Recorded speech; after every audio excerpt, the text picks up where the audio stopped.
One compositional guideline that's new is a rule of thumb to make any picture better. Just put something in the foreground to generate interest. Without foreground interest, not a lot of people are interested in your story. So let's look at why foreground interest continues to be such a valuable compositional tool. I want to invoke viewer participation in my photographs.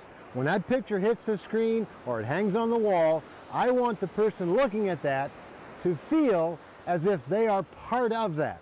Whether they are feeling it, whether they are touching it, whether they are smelling it, they honestly feel as if they're there. As she jogs through here, notice this first photograph right there. Take a look at that shot, and I want you to really think about it for a moment and ask yourself, why does this photograph work? Not that it does, but maybe you think it does. There is really no immediate foreground in this photograph. As a result, it has a very snapshot appeal to it. How are we going to improve this? Let's find out. And at the right moment, we are going to shoot her now. Take a look and look at the difference between these two photographs side by side. The difference is clear. Immediate foreground interest evokes a greater sense of viewer participation. This simple effect is enhanced by placing components of flat space at different distances from the viewer into the frame. These planes of depth also create deep space. This composition guideline is also known as foreground, midground, and background. Here you can clearly see three planes of depth: the feet, the second cliff at the top of the waterfall, and the water below. This is often used in advertising when they wish to enhance the space they are trying to show, like in real estate or hotel ads. But it's best used if one of the planes is the positive space of your subject, whether they are foreground, in the midground,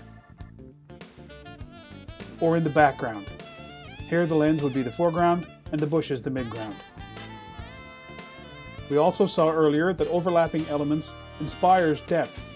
Here there are three clear planes of depth: the man in the foreground, the bathers immediately behind him, and the row of bathers further behind them. We know they're in front of each other because they are overlapping parts of each of the planes. By putting something in front of something else, your brain automatically assumes there's another plane of depth in the picture. For a start, try to concentrate on just two planes in everything you shoot, a foreground and a background. Try to use what's there and reposition yourself or the subject to make the most of the background. For TV and video production, you usually want to put the positive space foreground and the negative space background. As an example, shooting an interview or a reporter doing a stand-up, that's an on-camera read in the field, compose the background first, then stand the interviewer or the reporter into the frame foreground. I think I would have had that biker facing towards camera, but you get the idea with this framing.